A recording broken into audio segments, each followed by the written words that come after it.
204 years ago today, Fyodor Mikhailovich Dostoevsky was born in Moscow.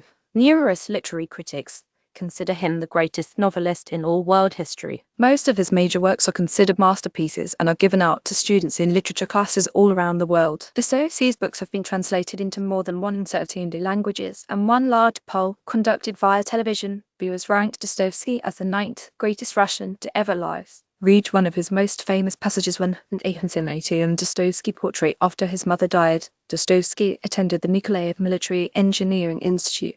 After graduating, he worked as an engineer and briefly enjoyed a lavish lifestyle.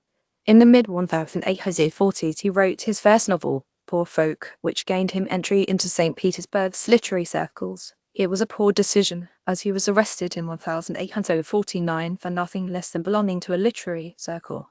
Dostoevsky was sentenced to death, incredibly enough, but the sentence was commuted at the last moment. He spent 4 years in a Siberian prison camp, followed by 6 years of compulsory military service in exile. During such a time, he earned money as a journalist, publishing for magazines. Friedrich Nietzsche called Dostoevsky the only psychologist from whom I had something to learn and described him as being among the most beautiful strokes of fortune in my life.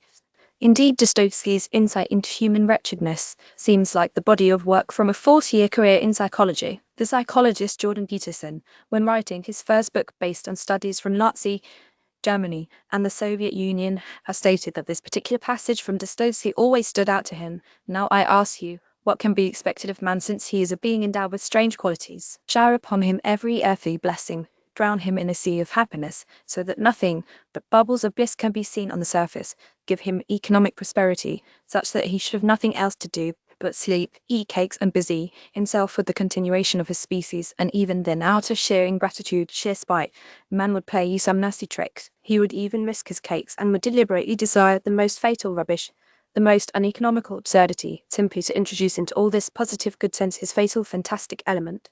It is just his fantastic dreams, his vulgar folly, that he will desire to retain, simply in order to prove to himself as though that was so necessary that men still are men and not the keys of a piano, which the laws of nature threaten to control so completely that soon one will be able to desire nothing but by the calendar.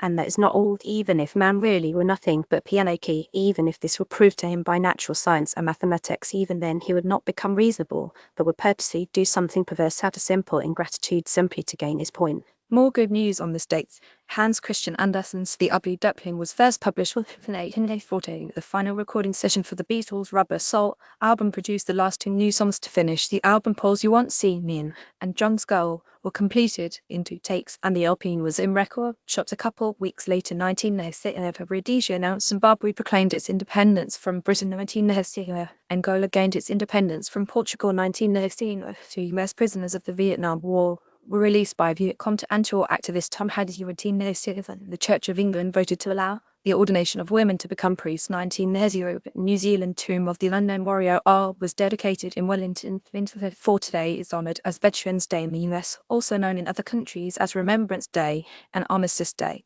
104 years ago today, the tomb of the unknown soldier was dedicated at Arlington National Cemetery for deceased US service members whose remains have not been identified, a tradition first practiced by the British and French. The first unknown was chosen in a ceremony that presented the exhumed remains from 4 unidentified American soldiers buried in cemeteries in France. A highly decorated army sergeant chose the 3rd casket from the left. The unknown then received the Medal of Honor, the Victoria Cross from Britain, and other awards from foreign countries, all of which were entombed with the casket on this day. The US unknowns, who have been chosen from unnamed graves in WW2 and the Korean War, were also recipients of the Medal of Honor, presented personally by US presidents who presided over their funerals at the new Memorial Amphitheater located just outside Washington, D.C. The tomb's north and south panel is adorned with 3 wreaths on each side representing the 6 major battles engaged in by American forces in France. The west panel is inscribed "Here rests in honor Gloria, an American soldier known but to God." A twin for our armed guard, now supplied by a special army platoon, was first posted in 1937. The tomb has been guarded continuously 24 hours a day, 7 days a week since then, and snow, sleet, or terrorist attack has never caused the watch to cease. For the first time in nearly 100 years, the public was allowed to lay flowers at the tomb this week. The first unknown soldier brought back from France was interred at the bottom of a 3-level marble tomb, with a rectangular opening in the center of each level into which the unknown remains can be placed through the tomb and into the ground below. A stone slab, rather than marble, covers the rectangular opening. A Vietnam unknown service member was ceremoniously interred in 1994, but was later identified, exhumed, and shipped home to his family. The slab over the crypt with its original inscription of Vietnam has been changed to honoring and keeping faith with America's missing servicemen as a reminder of the commitment of the armed forces.